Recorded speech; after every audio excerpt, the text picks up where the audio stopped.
캘리포니아의 베버리 힐스 아카데미는 미국 서부 최상류층 자녀들만이 다니는 명문 사립학교였다. 연간 학비만 $70,000가 넘고 스탠포드나 하버드 진학이 당연한 수순인 곳이었다. 그런 학교에 15살 베카린이 전학을 왔다. 평범한 청바지와 후드티 차림의 아시아계 학생이었다. 하지만 하린에게는 남들이 모르는 비밀이 있었다. 7살에 SBS 영재발굴단에서 영재로 인정받았고 14살에 카이스트를 조기 졸업한 천재였다. 하버드 조기 입학 제안을 받은 상태였지만 과도한 언론 관심과 악플로 극심한 스트레스를 받는 딸의 모습을 보고 부모님이 미국행을 결정한 것이었다. 한국에서 고등학교 교사였던 부모님은 미국에서 아버지는 페인트공으로 어머니는 한식당 주방보조로 일하고 있었다. 부모님의 고생을 아는 하린은 학교에서 조용히 공부하고 졸업 후 하버드에 갈 생각이었다. 하지만 첫날부터 시련이 시작되었다. 혹시 중국에서 왔니? 너도 똑같이 아빠가 부유한가 보지. 새로 부임한 제시카 윈터스 교사의 명백한 편견이 담긴 질문이었다. 하린은 차분하게 답했다. 전 카이스트에서 왔습니다. 카이스트? 그게 어디 붙어 있는 건지 모르겠는데. 건방 떨지 말고 앉아 있어. 제시카의 무시와 경멸이 담긴 반응이었다. 교실은 순간 정적에 빠졌다. 하린은 고개를 숙이고 자리에 앉았다. 조용히 지내려던 계획이 벌써부터 흔들리고 있었다. 캘리포니아의 가을 하늘은 유독 맑았다. 하린은 택시 창밖으로 펼쳐지는 낯선 풍경을 조용히 바라보고 있었다. 15살의 얼굴에는 또래답지 않은 침착함이 깃들어 있었다. 손에 들린 여권에는 아직 낯선 이름이 적혀 있었다. 맥카린. 본명이지만 한국에서의 유명세를 피하기 위해 영어 이름 대신 한국 이름을 그대로 사용하기로 한 것이었다. 한국에서의 지난 시절이 스쳐 지나갔다. 7살에 SBS 영재발굴단에 출연한 그때부터 시작된 관심은 점점 무거운 짐이 되어갔다. 카메라 플래시, 끝없는 인터뷰 요청, 그리고 천재 소녀라는 수식어가 따라다니는 일상. 모든 것이 숨막혔다. 특히 기억에 남는 건 인터넷 악플들이었다. 애 하나 띄워주려고 부모가 얼마나 뒤에서 조작했을까? 저런 애들은 나중에 다 망한다는 식의 글들이 하린을 괴롭혔다. 베버리 힐스 아카데미에 도착한 하린은 그 규모에 압도되었다. 붉은 벽돌로 지어진 고풍스러운 건물들이 드넓은 잔디밭 사이로 펼쳐져 있었다. 야자수들이 캘리포니아의 따뜻한 햇살을 받으며 흔들리고 있었다. 정문을 지나 교정에 들어서자 여러 학생들이 보였다. 대부분 백인이었고 옷차림부터 달랐다. 명품 가방을 메고 최신형 아이폰을 들고 있는 학생들. 부모가 할리우드 프로듀서이거나 실리콘밸리 CEO인 아이들이 대부분이었다. 첫 수업은 영어였다. 제시카 윈터스 교사가 들어오자마자 하린을 지목했다. 어디서 왔는지, 부모님이 뭘 하시는지 자세히 말해봐. 하린은 잠시 망설인 후 한국에서 왔다고 하며 부모님은 일반적인 직장인이라고 대답했다. 사실 아버지가 페인트공, 어머니가 주방보조라는 말은 할 수 없었다. 한국? 아시아 학생이구나. 이 학교의 아시아 학생은 드물어. 보통 한국 학생들이 수학을 잘한다던데 영어는 어떨지 수업을 따라갈 수 있을지 의심스럽네. 명백한 도발이 담긴 질문이었다. 학급에서 가장 우수한 학생으로 여겨지는 브리트니 해밍턴이 하린을 의식하기 시작했다. 스탠포드 조기 입학을 준비하는 학생이었는데 하린의 존재가 신경 쓰였다. 정말 일반 학교에서 온 게 맞아? 부모가 뭘 하는 사람이야? 어떻게 그런 실력을 갖게 된 거야? 브리트니의 탐색적인 질문들이 이어졌다. 하지만 하린의 답변은 여전히 최소한이었다.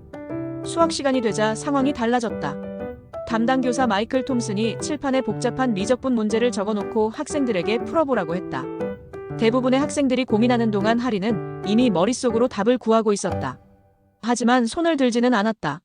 눈에 띄고 싶지 않았기 때문이다. 문제를 푸는 학생들을 보며 돌아다니던 톰슨이 하린의 자리에 멈춰섰다. 하린의 노트를 내려다보더니 놀란 표정을 지었다. 하린은 이미 문제를 다 풀어놓고 있었는데 그것도 여러 가지 방법으로 접근해서 답을 구해놓았다. 칠판 앞으로 나와서 풀이 과정을 설명해보겠니? 하린은 내심 당황했지만 이미 늦었다. 다른 학생들의 시선이 모두 하린에게 집중되었다. 칠판 앞에 선 하린은 차근차근 풀이 과정을 설명했다. 영어로 수학 용어를 설명하는 것이 처음에는 조금 어색했지만 곧 자연스러워졌다. 하린의 설명은 명확하고 논리적이었다. 브리트니의 얼굴에는 당황스러운 기색이 드러났다. 자신이 학교 최고라고 생각했는데 갑자기 나타난 전학생이 자신보다 뛰어난 실력을 보여주고 있었다. 다음날 영어 수업에서 제시카는 더욱 노골적으로 하린을 공격했다. 갑자기 프랑스어로 질문을 던진 것이다. 이 수업을 정말 따라갈 수 있는지 확인해보겠어. 다른 학생들은 무슨 말인지 이해하지 못해 당황했다. 제시카의 프랑스어는 유창했지만 하린에게는 어려운 수준이 아니었다. 하린은 잠시 망설였다. 대답해야 할까? 아니면 모른다고 해야 할까? 하지만 제시카의 도발적인 시선을 보고는 마음을 굳혔다. 하린은 제시카의 질문에 완벽한 프랑스어로 대답했다. 그리고는 더 나아가 스페인어와 중국어로도 같은 내용을 반복했다. 교실은 순간 정적에 빠졌다. 학생들은 놀란 눈으로 하린을 바라봤고 제시카의 얼굴은 점점 붉어져갔다. 그만! 수업 중에 그런 식으로 이런 무례한. 제시카는 자신이 무시당했다고 느꼈다. 아시아계 학생 하나를 굴복시키려 했는데 오히려 자신이 당황하는 상황이 된 것이다. 분노와 당황이 뒤섞인 제시카는 더 이상 수업을 진행할 수 없다며 교실을 나가버렸다. 제시카는 교장실에 가서 하린에 대해 문제를 제기했다. 아시아계 학생이 교사에게 무례한 행동을 했다며 학교의 품격을 떨어뜨리고 있다고 주장했다. 이런 학생들 때문에 우리 학교의 전통이 흔들립니다. 아시아 학생들은 항상 이런 식이에요. 겸손함이 없어요. 더욱 노골적인 인종차별적 발언이 쏟아졌다. 교장은 처음에는 제시카의 말을 반신반의했다. 하지만 제시카가 이사회 멤버의 딸이라는 사실 때문에 무시할 수도 없었다. 하린이 교장실로 호출되었을 때 그곳에는 교장과 함께 이사회 멤버인 제시카의 아버지 로버트 윈터스가 있었다. 우리 학교는 전통과 품격을 중시합니다. 교사에게 무례하게 행동하고 다른 학생들에게도 부정적 영향을 미치고 있다는 보고를 받았어요. 또한 당신의 입학 자격에 대해서도 의문이 듭니다. 정말 이 학교에 다닐 자격이 있는 건가요? 더욱 직접적인 모욕이었다. 하린은 차분하게 상황을 설명했다. 자신이 무례한 행동을 한 게 아니라 단지 질문에 답했을 뿐이라고 했다. 하지만 그들은 하린의 말을 듣지 않았다. 결국 하린은 경고장을 받게 되었다. 다시 한번 이런 일이 일어나면 퇴학 조치를 취하겠다는 최후 통첩이었다. 그날 저녁 하린은 오랫동안 고민했다. 어머니에게 전화를 걸고 싶었지만 걱정을 끼치고 싶지 않았다. 한식당에서 하루 종일 일하고 계실 어머니와 페인트 냄새를 맡으며 일하시는 아버지를 생각하니 마음이 아팠다. 자신 때문에 한국에서의 안정적인 교사 생활을 포기하고 미국으로 오신 부모님을 실망시킬 수는 없었다. 하지만 동시에 이렇게 당하고만 있을 수도 없었다. 하린은 노트북을 열고 하버드의 리처드 와일즈 교수에게 이메일을 보냈다.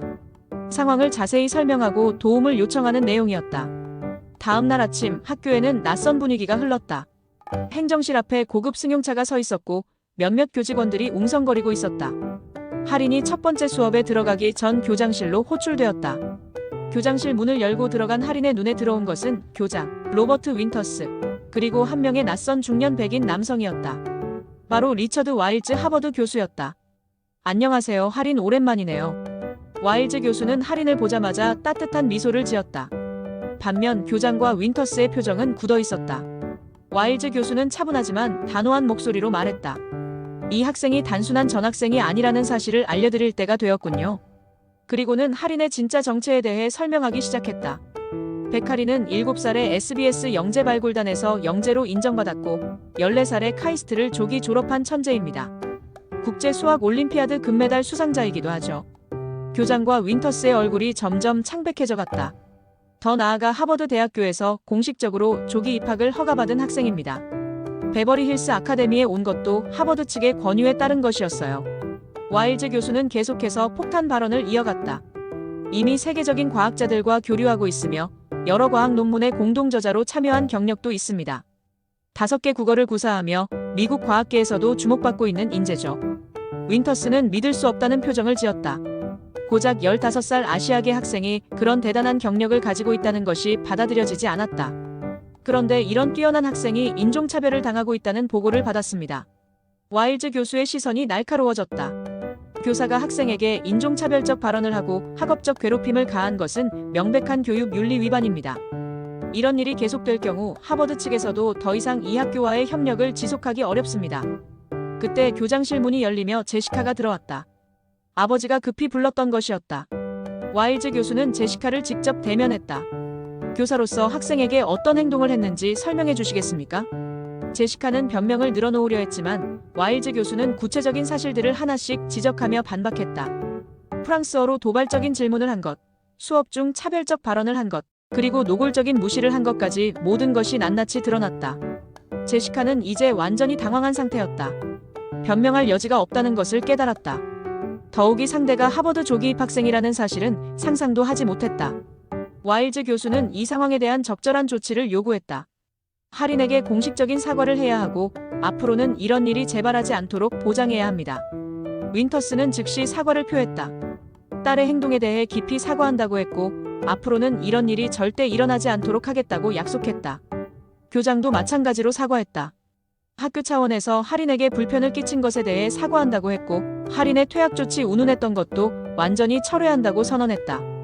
교장실을 나온 후 학교 전체의 분위기가 완전히 바뀌었다. 할인의 정체가 공개되면서 모든 학생들과 교직원들의 태도가 180도 달라졌다. 브리트니는 할인에게 다가와 진심으로 사과했다. 자신이 할인을 제대로 알아보지 못했다고 인정했다. 할인, 나도 스탠포드 준비하고 있는데 혹시 조언 좀 해줄 수 있을까? 다른 학생들도 하나둘 할인에게 다가오기 시작했다. 수학이나 과학 문제에 대해 질문하거나 공부 방법에 대해 조언을 구하는 학생들이 늘어났다. 할인은 처음에는 당황했지만 점차 도움을 주는 것에 보람을 느끼기 시작했다. 한 달이 지났다.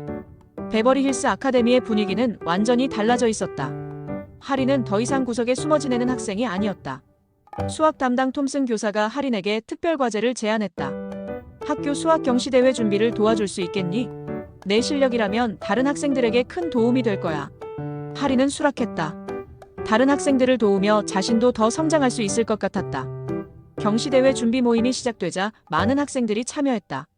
할인은 그들에게 문제 해결 방법을 설명하고 효율적인 학습법을 알려주었다. 몇 주 후 경시대회가 열렸다. 베버리 힐스 아카데미 팀은 예상을 뛰어넘는 좋은 성과를 거두었다. 브리트니를 비롯해 여러 학생들이 입상했다. 어느 주말 할인은 오랜만에 부모님과 긴 통화를 했다. 그동안 있었던 일들을 자세히 들려드렸다. 할인아, 많이 힘들었구나. 우리 때문에 미안하다. 어머니의 목소리에는 미안함과 걱정이 섞여 있었다. 아니에요, 엄마.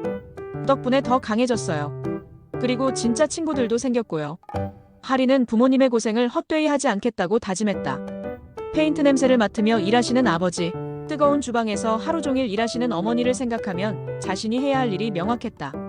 놀랍게도 제시카도 변했다. 재교육을 받은 후 학교로 돌아온 그녀는 할인을 보면 어색해하며 고개를 숙였다. 어느 날 제시카가 할인에게 직접 다가왔다. 할인, 정말 미안해. 내가 너무 편견에 사로잡혀 있었어. 내가 얼마나 뛰어난 학생인지 전혀 몰랐고 그보다도 한 사람으로서 너를 존중하지 못했어. 진심 어린 사과였다. 할인의 마음을 움직였다. 괜찮아요, 선생님. 서로 배우는 거죠. 시간은 계속 흘러갔다. 캘리포니아의 겨울이 지나고 봄이 오더니 어느새 하버드 입학이 한 달 남짓 남았다. 마지막 주가 되자 학교에서는 할인을 위한 작은 송별회를 열어주었다. 클래스메이트들이 모여서 소소하지만 따뜻한 자리를 마련해준 것이었다. 브리트니는 할인 덕분에 자신도 더 큰 꿈을 갖게 되었다고 말했다. 스탠포드에 합격하면 자주 만나자고 약속했다. 다른 학생들도 할인이 있어서 더 많은 것을 배울 수 있었다고 감사 인사를 전했다. 심지어 제시카도 송별회에 참석해서 할인에게 사과와 격려의 말을 전했다. 내 편견 때문에 너에게 상처를 줬지만 결과적으로는 너를 통해 많은 것을 배웠어. 앞으로 다른 학생들에게는 절대 그런 실수를 하지 않을게. 마지막 날 아침, 할인은 짐을 정리하며 기숙사 방을 둘러봤다. 처음 왔을 때는 낯설고 외로웠던 공간이었는데 이제는 소중한 추억이 담긴 곳이 되어 있었다. 공항으로 향하는 차 안에서 할인은 지난 1년을 정리해봤다. 조용히 지내려던 계획은 완전히 틀어졌지만 결과적으로는 더 큰 성장을 이룰 수 있었다. 비행기에 탑승하며 할인은 새로운 출발에 대한 설렘을 느꼈다. 하버드에서는 또 어떤 도전과 기회가 기다리고 있을까? 창가 자리에 앉아 구름 위를 바라보며 할인은 조용히 중얼거렸다. 조용한 건 좋아해. 하지만 조용하다는 건 아무것도 모른다는 뜻은 아니야. 이제는 내가 누구인지 알고 있어. 그리고 내가 무엇을 할 수 있는지도. 페인트 냄새를 맡으며 일하시는 아버지, 뜨거운 주방에서 하루 종일 일하시는 어머니를 생각했다. 이제는 그 고생이 헛되지 않았다는 것을 증명할 시간이었다. 비행기는 푸른 하늘을 가르며 새로운 미래를 향해 날아가고 있었다. 할인의 진짜 여행은 이제부터 시작이었다. 조용하지만 강인한, 겸손하지만 당당한 그만의 길을 걸어갈 준비가 되어 있었다. 천재라는 건 숨겨야 할 부끄러운 게 아니야. 다른 사람들을 도우며 함께 성장하는 도구일 뿐이야.